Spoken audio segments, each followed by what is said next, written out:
বাগেরহাটে স্বেচ্ছায় 2 কিলোমিটার বেড়িবাঁধ নির্মাণ করে দিল জামায়াত ইসলামের নেতাকর্মীরা।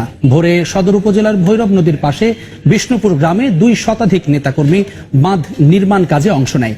স্থানীয়রা জানায়, এলাকায় একটি বেড়িবাঁধ না থাকায় দীর্ঘ 15 থেকে 16 বছর ধরে জোয়ারের পানিতে এলাকার ফসলি জমি ও ঘরবাড়ি নষ্ট হয়ে ভোগান্তিতে এলাকাবাসী।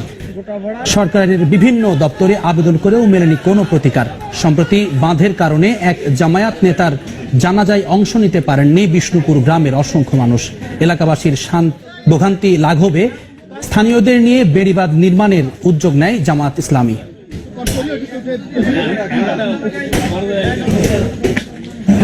নদীর কিনারায় বেড়িবাঁধের খুবই সমস্যা।